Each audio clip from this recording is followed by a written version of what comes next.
हैं। पहली रिपोर्ट में 49 और दूसरी रिपोर्ट में 72 शिक्षक फर्जी पाए गए हैं, जिसको लेकर भजनलाल सरकार ने साफ तौर पर कह दिया कि इन नियुक्तियों को रद्द किया जाएगा। ये बड़ा फैसला भजनलाल सरकार की तरफ से लिया गया है। तो जालौर से बहुत बड़ी खबर, ये जो भर्तियां हैं 2018-2021 की हैं। शिक्षक भर्ती में बड़े स्तर पर धांधली का खुलासा होने के बाद पूरे राजस्थान में हड़कंप मचा हुआ है। एसओजी लगातार इस मामले में एक्शन ले रही है। क्या कुछ हुआ है जरा जान लीजिए। एसओजी ने 121 शिक्षकों पर मुकदमा दर्ज किया है। पिछले 5 सालों में भर्तियों की जांच में खुलासा हुआ 114 शिक्षक सिर्फ जालौर जिले में कार्यरत पाए गए और ये सभी फर्जी दस्तावेज के जरिए शिक्षक बने थे, नकल के जरिए शिक्षक बने थे और परीक्षा देने वाले नौकरी वाले जो व्यक्ति हैं वो अलग अलग भी इसमें पाए गए हैं।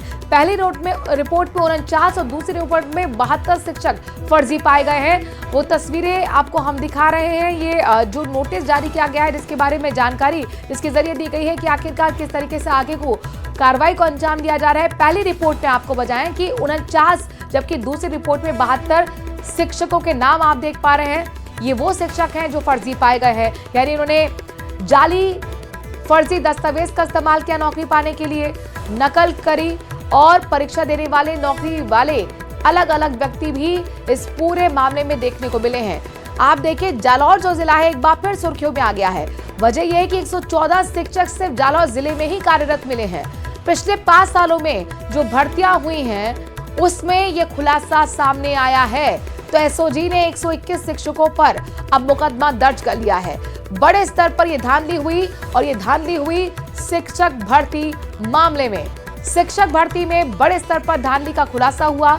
एसओजी ने कार्रवाई करते हुए 121 शिक्षकों पर मुकदमा दर्ज किया है। देखिए 2 रिपोर्ट इसमें सामने आई। पहली रिपोर्ट में 49, जबकि दूसरी रिपोर्ट में 72 शिक्षक फर्जी पाए गए हैं। परीक्षा कोई और देना चाहता था, नौकरी किसी और को लगी। ये इस तरह का घोटाला था, इस तरह का फर्जी वाला था। फर्जी दस्तावेज लगाए गए, नकल की गई और इस तरीके से नौकरी पाई गई। अब इन नियुक्तियों को रद्द माना जाएगा। तो शिक्षक भर्ती में बड़ा फर्जीवाड़ा सामने आया है। 5 सालों में ये फर्जीवाड़ा हुआ है। वहीं भरतपुर में भर्ती परीक्षा मामले में धांधली को लेकर नगरीय विकास मंत्री झावर सिंह खर्रा का बड़ा बयान सामने आया। उन्होंने कहा कि एसओजी द्वारा लगातार जांच की जा रही है। करीब 200 से ज्यादा आरोपी पकड़े गए हैं और एक एक भर्ती की अब जांच की जाएगी। नगरीय विकास मंत्री झावर सिंह खर्रा भरतपुर दौरे पर हैं। लगातार वो कई इलाकों में उन्होंने कई विकास कार्यों का लोकार्पण किया है। वो बयाना पहुंचे हैं। खर्रा साहब आपसे 2 सवाल। जब आपकी सरकार आई थी, सरकार ने कहा था कि जो भी पूर्ववर्ती सरकार में परीक्षा हुई है उनकी विशेष जांच कराई जाएगी। जालौर में बड़ा मामला आया, 122 लोगों के खिलाफ एसओजी ने फैसला किया। देखिए पिछले 1.5 साल में ऐसा ही भर्ती का मामला हो, सारे शिक्षकों की भर्ती का मामला हो या दूसरी प्रतियोगी परीक्षाओं का मामला हो, एसओजी लगातार जांच कर रही है। 200 से अधिक अपराधी अब तक गिरफ्तार हो चुके हैं और अब सरकार ने तय किया है कि पिछले 10-15 साल में जितनी प्रतियोगी परीक्षाएं उन सब की जांच कराई जाएगी और उसी के परिणाम स्वरूप अध्यापक भर्ती का प्रकरण अभी 2 दिन पहले एसओजी द्वारा खुलासा किया गया। इसके अलावा शारीरिक शिक्षा भर्ती परीक्षा में फर्जी प्रमाण पत्र का मामला खोला गया। दूसरी प्रतियोगी परीक्षाओं में इस प्रकार के गड़बड़ झाले पकड़े गए और धीरे धीरे जिन प्रतियोगी परीक्षाओं में चाहे पेपर चोरी हुई हो, पेपर की खरीद फरोख्त हुई हो, सामूहिक रूप से नकल हुई हो, साक्षात्कार में बेईमानी हुई और चाहे फर्जी अनुभव प्रमाण पत्र या फर्जी शैक्षणिक प्रमाण पत्र के आधार पर नौकरियां हुई, सब एसओजी के आधार पे हैं और उम्मीद ये करते हैं कि आने वाले 1-1.5 साल में जितने भी अपराधी थे वो सारे कानून की गिरफ्त में और पूरे प्रदेश में एक इस प्रकार का वातावरण बनेगा कि व्यक्ति फर्जीवाड़ा करते हुए निश्चित रूप से डरेगा और भविष्य में जो भी प्रतियोगी परीक्षाएं होंगी वो बिल्कुल निष्पक्ष भाव से होंगी। पिछले 1.5 वर्ष में जितनी प्रतियोगी परीक्षाएं हुई सारी बिल्कुल निष्पक्ष भाव से हुई। तो यूडीएच मंत्री को आप सुन रहे थे जो कह रहे हैं कि एक एक भर्ती की जांच होगी, ये भरोसा दिया गया है न्यूज 18 राजस्थान को। बहरहाल खबरों में आगे बढ़ रहे हैं और बात कर रहे हैं रविंद्र सिंह भाटी की। शिव के विधायक है रविंद्र सिंह भाटी, जिनका एक वीडियो बहुत तेजी से वायरल हो रहा है और इस वीडियो जो वायरल हुआ उसको लेकर मंत्री झावर सिंह खन्ना ने अपनी बात रखी। कहा कि आवेश में जनप्रतिनिधि को ऐसी बात नहीं करनी चाहिए। अगर इस तरह की शिकायत हो तो सरकार के संज्ञान में लाएं, शिकायत सही पाई जाएगी तो उस पर एक्शन भी होगा। बता दें कि रविंद्र सिंह भाटी से जुड़ा एक वीडियो वायरल हो रहा है जिसमें शिव विधायक भाटी तहसीलदार और कलेक्टर को कमरे में बंद करने की बात कह रहे हैं। हालांकि न्यूज 18 वीडियो की पुष्टि नहीं करता है। तहसीलदार और कलेक्टर बिना नामे रोड कमरे बंद करी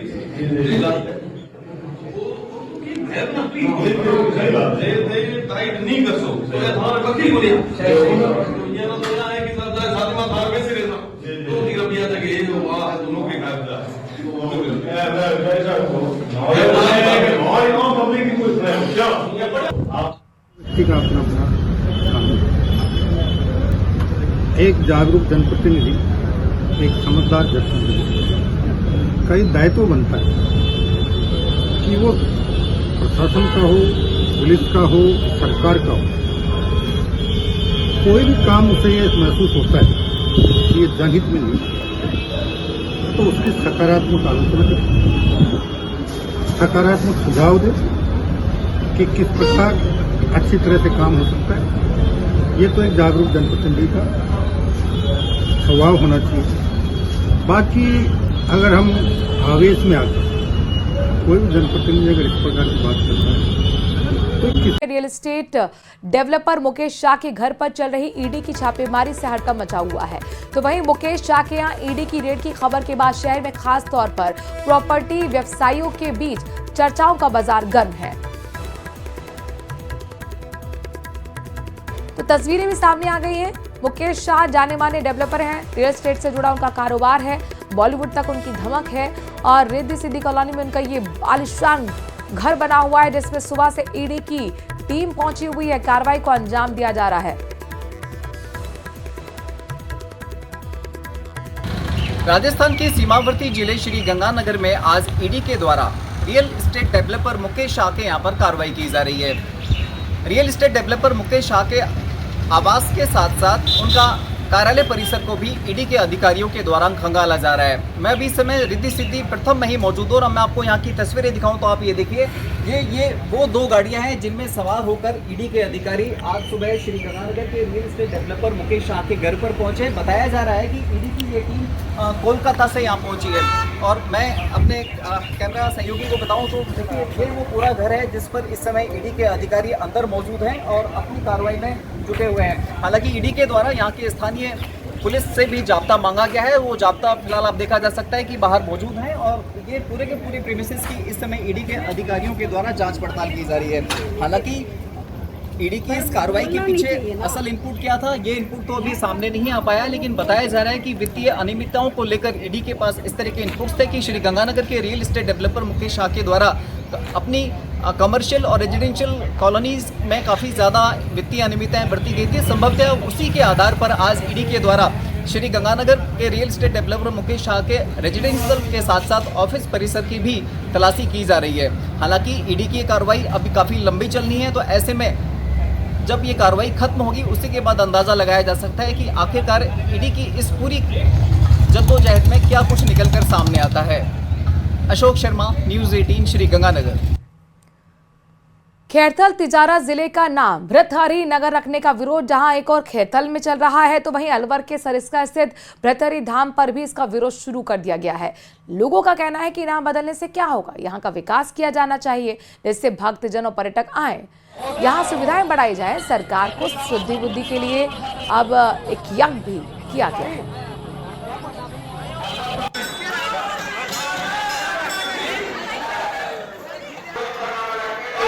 इस समय हम मौजूद है सरिस्का की अरावली की वादियों के अंदर मौजूद भृतहरि धाम मंदिर पर, जहां यहाँ स्थानीय लोगों का जो है भारी आक्रोश देखने को मिल रहा है। उन्होंने कहा कि खैरथल तिजारा जिले का नाम भर्तृहरि किया गया है, उस जिले का नाम वहाँ पे बाबा मोहन राम का मंदिर है भिवाड़ी के अंदर, तो मोहन नगर के नाम से होना चाहिए। लेकिन यहाँ के जो लोगों का कहना है कि भर्तृहरि का जो नगर जो रखा गया है खैरतल तिजारत जिले को लेकर, उसको लेकर जो है स्थानीय लोगों से हम बातचीत करना चाहेंगे। यहाँ मौजूद है कि किस तरह से जो है सरकार के द्वारा, क्योंकि 2 साल पहले गहलोत सरकार ने खैरतल तिजारत जिला बनाया था, उसके बाद में भजनलाल सरकार ने जो है अब भर्तरी नगर के नाम से खैरतल तिजारत जिले को कर दिया है। बताइए सर, जो यहाँ पर जिस तरह से खैरतल तिजारत जिले को भर्तरी नगर के नाम से किया गया है, क्या मानते हैं?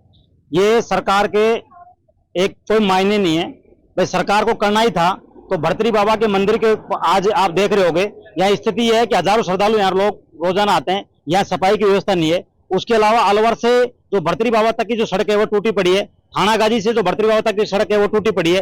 देखो, मैं बताना चाहूंगा कि बाबा भर्तरी ने यहाँ पर तपस्या करी है और हजारों वर्ष तक उन्होंने, अब ये मान लो कि 2082 वर्ष हो गए जब संवत विक्रम लागू है, 2082 वर्ष तो यहाँ बाबा भर्तरी ने तपस्या करने से पहले का समय हो गया। ऐसा नहीं होना चाहिए, सरकार को करना भी नहीं चाहिए। बाबा भर्तरी छींड़ के राजा के नाम से भी कहलाए जाते हैं और वो 2000 सालों से कुछ रिकॉर्ड के हिसाब से बहुत पुराने टाइम से बाबा ने समाधि यही खोड़े में ली है और ऐसा नहीं करना चाहिए। बाबा मोहन राम का नाम और कहीं मोहन नगर से नाम ही लिखवाना चाहिए। वह उनका कहना ये था कि जो भर्तरी नगर अगर रखना था तो अलवर का नाम रखते, क्योंकि खैरतल तिजारत जिले में मात्र एक छतरी है जिसमें भर्तरी जी ने तपस्या की। उसके बाद में जगह जगह तपस्या करते हुए वो यहाँ सरिस्का की वादियों में यहाँ पहुंचे थे और यहाँ पर जो प्राचीन जो मंदिर है वो काफी वर्षों पुराना मंदिर है, लक्की मेला भरता है और पूरे राजस्थान, गुजरात, हरियाणा, यूपी तक के यहाँ श्रद्धालु आते हैं और अभी 3 दिवसीय लक्की मेला यहाँ भरने के लिए भी जा रहा है। नितिन शर्मा, न्यूज 18, राजस्थान, अलवर। तमाम जानकारी हम तक पहुंचाने के लिए जयपुर से इस वक्त की ब्रेकिंग न्यूज, सनसनीखेज खबर है। सीएमओ को बम से उड़ाने की धमकी मिली है। अलर्ट मोड पर सुरक्षा एजेंसियां आ गई हैं। इलाके में सुरक्षा व्यवस्था को कड़ी कर दिया गया है। पुलिस और बम निरोधक दस्ता भी मौके पर तैनात किया गया है। साइबर टीम भी जांच में जुटी है। हालांकि कोई पहला मामला नहीं है। मुख्यमंत्री को भी यहां थ्रेट मिल चुकी है, एसएमएस स्टेडियम को थ्रेट मिल चुकी है। अब सीएमओ को बम से उड़ाने की धमकी मिली है। बहुत बड़ी है धमकी, लिहाजा सुरक्षा एजेंसियां अलर्ट मोड पर। लाइव हमारे संवाददाता रोशन जुड़ गए हैं। सीएमओ से क्या लाइव तस्वीरें दिखा पाएंगे रोशन, और बताइए किस तरह की हलचल? जी बिल्कुल, देखिए जैसे ही यहाँ पर जो है मुख्यमंत्री कार्यालय को बम से उड़ाने की धमकी मिली है, उसके बाद में सुरक्षा एजेंसियां जो है वो पूरी तरीके से अलर्ट मोड के ऊपर यहाँ पर जो है वो नजर आ रही है। तस्वीरें आप देख सकते हैं। राजस्थान पुलिस की जो क्विक रेस्पॉन्स टीम है वो भी यहाँ पर पहुंच चुकी है। सिविल डिफेंस की जो टीम है वो यहाँ पर पहुंच चुकी है। जो सीएमओ का जो चप्पा चप्पा है वो खंगाला यहाँ पर जा रहा है। साथ ही साथ बम निरोधक जो दस्ता है वो भी यहाँ पर पहुंच गया है। देखिए सबसे बड़ी ये बात है कि 1 महीने के अंदर दूसरी बार मुख्यमंत्री कार्यालय को बम से उड़ा देने की धमकी सुरक्षा एजेंसियों के लिए बड़ा चैलेंज है। जिस तरीके से विदेशी जो कहा जा सकता है कि नेटवर्क के जरिए लगातार ईमेल के माध्यम से जो है वो बम से उड़ा देने की जो धमकी है वो दी जा रही है। इससे पहले भी मैं बताना चाहूंगा। अच्छा रोशन, ये जो धमकी दी गई है, ताजा धमकी जिसका हम जिक्र कर रहे हैं, जिसकी वजह से यहाँ पर हड़कंप मचा हुआ है, माध्यम क्या रहा? क्या मेल के जरिए या फोन के जरिए?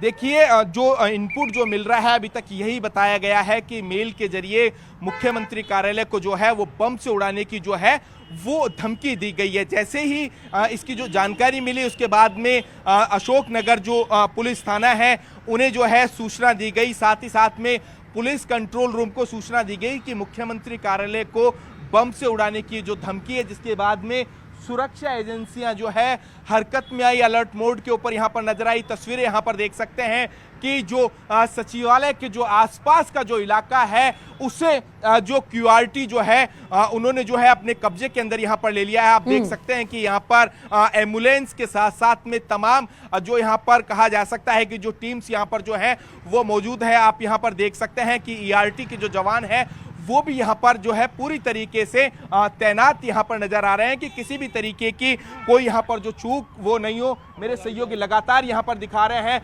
बम निरोधक दस्ता है वो भी कहा जा सकता है कि यहाँ पर जो है वो आ चुका है। तस्वीरें आप देख सकते हैं। न्यूज 18 राजस्थान के ऊपर सबसे पहले एक्सक्लूसिव ये तस्वीरें आप ये देख सकते हैं कि लगातार यहाँ पर जो है डॉग स्क्वाड जो है और क्यूआरटी जो है राजस्थान पुलिस के जो जवान है वो यहाँ पर देखे जा सकते हैं। बम निरोधक दस्ता भी जो है मुख्यमंत्री कार्यालय पहुंच चुका है और जिस तरीके से बम से उड़ा देने की धमकी मिली है उसके बाद में कहीं ना कहीं जो है प्रशासन हरकत में आया है। ये तस्वीरें आप देख सकते हैं मुख्यमंत्री कार्यालय का जो पीछे का गेट है, वीवीआईपी जो गेट है, उससे आप तस्वीरें हम हमारे दर्शकों को सीधे न्यूज़ 18 के माध्यम से हम दिखा रहे हैं। आप यहाँ पर देख सकते हैं कि जैसे ही सूचना मिली उसके बाद में कहा जा सकता है कि जो मुख्यमंत्री कार्यालय है उसकी सुरक्षा जो है वो बढ़ा दी गई है। अच्छा रोशन, ये बताइए कि ये एक्सरसाइज कब तक चलेगी? क्यूआरटी हमें दिख रहा है, डॉग स्क्वाड दिख रहा है, हमें बम निरोधक दस्ता भी दिख रहा है। क्या कार्मिकों को अब बाहर निकाला जाएगा, पूरे इलाके का कॉर्डन ऑफ किया जाएगा, कैसे होगा ये सब कुछ? जी बिल्कुल, देखिए सचिवालय के अंदर जो मुख्यमंत्री कार्यालय है उससे जो है कार्मिकों को निकाल दिया गया है। मुख्यमंत्री कार्यालय के जो 4 फ्लोर हैं उसका जो चप्पा चप्पा है वो खंगाला जा रहा है। राजस्थान जो पुलिस है उसके जवान जो यहाँ पर है, बम निरोधक जो दस्ता है और सिविल डिफेंस की जो टीम है वो यहाँ पर मौजूद है। तमाम एजेंसियों के यहाँ पर जो है सहयोग से कहा जा सकता है कि जो मुख्यमंत्री जो कार्यालय है उसका जो कोना कोना है वो खंगाला जा रहा है। लेकिन सबसे बड़ी ये चुनौती है कि 1 महीने के भीतर दूसरी बार जो है वो धमकी मिलना और अभी तक कहा जा सकता है कि पुलिस के जो हाथ है वो खाली हैं। जिस ईमेल एड्रेस के जरिए जो आ रहा है और कहा जा सकता है कि जो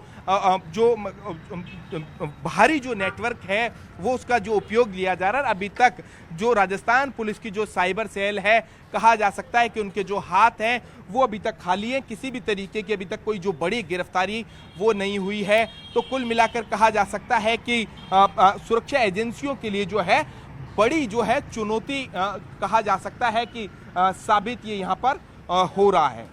जाहिर तौर पर रोशन, यहाँ पर 1 महीने के अंदर दूसरी बार इस तरीके का मामला सामने आया। सीएमओ को बम से उड़ाने की धमकी दी गई है और जयपुर एयरपोर्ट को भी कुछ वक्त पहले जब बम से उड़ाने की धमकी दी गई थी। स्कूल में 3000 बच्चे थे, उनको निकाला गया, एक एक की चेकिंग वहां पर हुई है। हड़कंप मच जाता है, स्थिति पैनिक हो जाती है। बार बार कभी एसएमएस स्टेडियम को भी बम से उड़ाने की धमकी। लगातार इस तरह से जो मामले सामने आ रहे हैं वो कहीं ना कहीं प्रशासनिक टीम पर, साइबर टीम पर भी सवाल खड़े करते हैं कि आखिरकार क्यों गिरफ्तारियां नहीं हो रही। अगर ये कॉल फेक है तो उस संदिग्ध व्यक्ति की क्यों गिरफ्तारी नहीं हो रही, क्यों सबक नहीं सिखाया जा रहा? इसे एक पैटर्न बना लिया गया है, इसे एक हैबिट बना ली गई। रोशन, ये अपने आप में बहुत बड़ा सवाल हो जाता है। जी बिल्कुल ठीक आपने कहा है कि राजस्थान पुलिस की जो साइबर सेल है उसके कहीं ना कहीं जो है हाथ है वो खाली है। वर्ष 2025 की बात की जाए तो 50 बार से जो ज़्यादा है वो इस तरीके से बम से उड़ा देने की जो है वो सूचना जो है वो ईमेल के माध्यम से, विभिन्न जरिए के माध्यम से दी गई है। चाहे होटल होलिडियन की बात हो या फिर मुख्यमंत्री कार्यालय को दूसरी बार जो है वो बम से उड़ा देने की सूचना है। इससे पहले भी एसएमएस जो स्टेडियम है उसको उड़ाने की सूचना दी है। तो कुल मिलाकर कहा जा सकता है कि जिस तरीके से जो विदेशी नेटवर्क के जरिए जो है वो बम से उड़ा देने की जो है ठीक रोशन, नजर बनाए रखिए।